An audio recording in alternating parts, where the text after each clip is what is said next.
எதிர்பார்த்த அளவுக்கு பாஜக வெற்றி பெறாததால் சரிவை சந்தித்தது பங்குச்சந்தை. 30 லட்சம் கோடி ரூபாய் அளவுக்கு பங்குகளில் மதிப்பு வீழ்ச்சி அடைந்ததால் முதலீட்டாளர்கள் அதிர்ச்சி. ஆந்திர சட்டமன்ற தேர்தலில் மொத்தமுள்ள 175 தொகுதிகளில் 135 தொகுதிகளில் தெலுங்கு தேசம் கட்சி அமோக வெற்றி. ஆட்சியை கைப்பற்றியதால் குடும்பத்தினருடன் சந்திரபாபு நாயுடு கேக் வெட்டி கொண்டாட்டம். ஆந்திர சட்டமன்ற தேர்தலில் வெற்றி பெற்ற சந்திரபாபு நாயுடுவுக்கு தமிழக வெற்றிக் கழக விஜய் வாழ்த்து. சந்திரபாபுவின் தொலைநோக்கு பார்வையில் ஆந்திரா பெரும் முன்னேற்றம் அடைய வாழ்த்துவதாகவும் கருத்து. திரிணாமுல் காங்கிரஸை சேர்ந்த மகுவா மைத்ரா கிருஷ்ணா நகர் தொகுதியில் 56,000 வாக்குகள் வெற்றி. மக்களவையில் கேள்வி எழுப்ப பணம் பெற்றதாக எழுந்த புகாரில் பதவி நீக்கம் செய்யப்பட்டிருந்த நிலையில் மீண்டும் போட்டியிட்டு வெற்றி.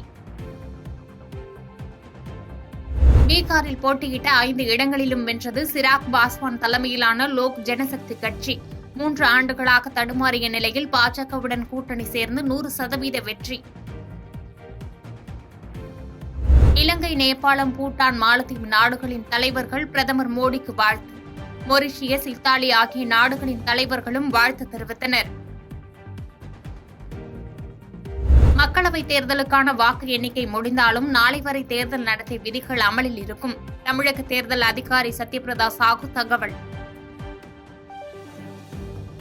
பாஜக தலைமையிலான கூட்டணி அரசுக்கு ஆதரவு அளிக்க நிபந்தனைகள். சபாநாயகர் பதவி, மாநிலங்களுக்கு சிறப்பு அந்தஸ்து கோர நிதிஷ் மற்றும் சந்திரபாபு நாயுடு திட்டமிட்டுள்ளதாக தகவல். தேர்தலில் தெலுங்கு தேசம் கட்சி வெற்றி பெற வைத்த வாக்காளர்களுக்கு நன்றி. டெல்லி செல்வதற்கு முன்பு சந்திரபாபு நாயுடு செய்தியாளர்கள் சந்திப்பு. தேசிய ஜனநாயக கூட்டணியில் நீடிப்பதாக தெலுங்கு தேச கட்சித் தலைவர் சந்திரபாபு நாயுடு விளக்கம். ஆந்திர மக்கள் நலனுக்காக எந்த தியாகத்தையும் செய்ய தயார் எனவும் பேட்டி.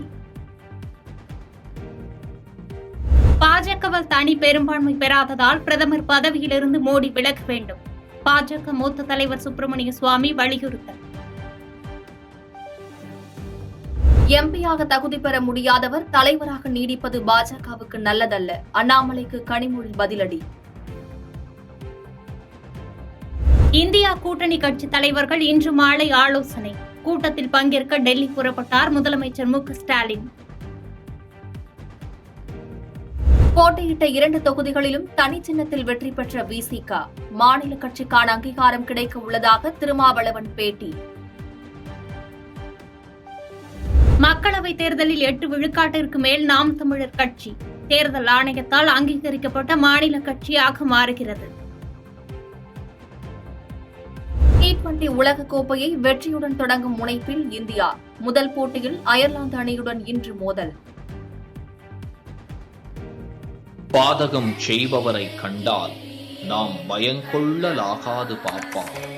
மோதி மிதித்து விடு பாப்பா, அவர் முகத்தில் உமிழ்ந்து விடு பாப்பா. அண்மை செய்திகளை உடனுக்குடன் தெரிந்து கொள்ள இணைந்திருங்கள் இயம்நாடு தொலைக்காட்சியுடன்.